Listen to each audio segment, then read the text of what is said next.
চলিব বাংলাদেশে বাধা তুমি বন্ধ করো বাংলাদেশে সভা তুমি বন্ধ করো শাসন মে জিন্দাবাদ শাসন মে জিন্দাবাদ শাসন মে জিন্দাবাদ হাওয়া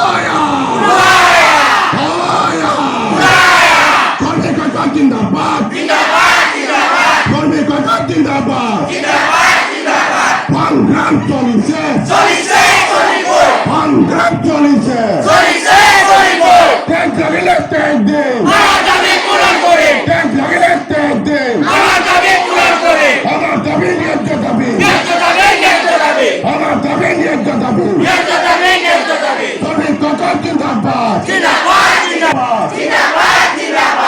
মজুরঙ্গ জিন্দাবাদ মজুরঙ্গ জিন্দাবাদ একদিন করে লুচিয়া শ্রমিক কর্তা জিন্দাবাদ শ্রমিক কর্তা জিন্দাবাদ আমার দাবি ন্যায্য দাবি আমার ট্যাগ লাগিলে ট্যাগ দিন সুর হকাল হায় হায় সুর হকাল হায় হায় সুর হকাল লাইলে সুর হকাল লাইলে জিন্দাবাদ শাসন মে জিন্দাবাদ হুঁশিয়ার আমার দাবি ন্যায্য দাবি আমার দাবি ন্যায্য দাবি সংগ্রাম চলিছে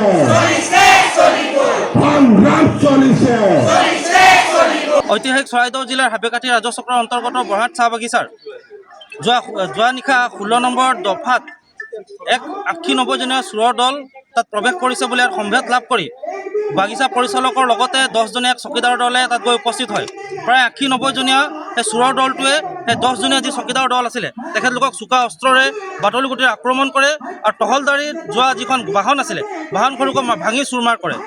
আমি আদিবাসী ছাত্ৰ সন্থা তথা অসম চাহ মজদুৰ সংঘ আৰু চাহ জনগোষ্ঠী ছাত্ৰ সন্থাই জিলা প্ৰশাসন আৰু আমি আৰক্ষী প্ৰশাসনক এটা কথা স্পষ্ট কৰি দিব বিচাৰিছোঁ, অতি শীঘ্ৰে এই চোৰৰ দলটোৰ ওপৰত বিহিত ব্যৱস্থা ল'ব লাগিব। ইয়াৰ অন্যথা কিন্তু আমি গণতান্ত্ৰিক প্ৰক্ৰিয়াৰে কিন্তু পদ অৱৰোধৰ দৰে কাৰ্যসূচী ল'বলৈ বাধ্য হ'ম। এই কথাটো কোনো নতুন ঘটনা নহয়, পূৰ্বৰ পৰা এই ঘটনাটো সংঘটিত হৈ আছে, কিন্তু কেৱল মাত্ৰ প্ৰশাসনৰ গাফিলতিৰ কাৰণেই এনেকুৱা ধৰণৰ ঘটনা সংঘটিত হ'ব পাইছে। আৰু ইতিমধ্যে 10জনীয়া চকীদাৰৰ দলৰ ভিতৰত এজন খুব গুৰুতৰভাৱে আঘাতপ্ৰাপ্ত হৈছে। তেখেত চাবুৱাৰ টাটা মেডিকেলত চিকিৎসাধীন হৈ অৱস্থাত আছে। আমি এটা কথা স্পষ্ট জনাই দিছোঁ, তিনিটা সংগঠনে অতি শীঘ্ৰে 24 ঘণ্টাৰ ভিতৰত এই যিসকল চোৰৰ দল দোষীসমূহ আছে তেখেতলোকক কাৰায়ত্ব কৰিব লাগিব, নহ'লে কিন্তু পৰিস্থিতি ভয়াৱহ হ'ব।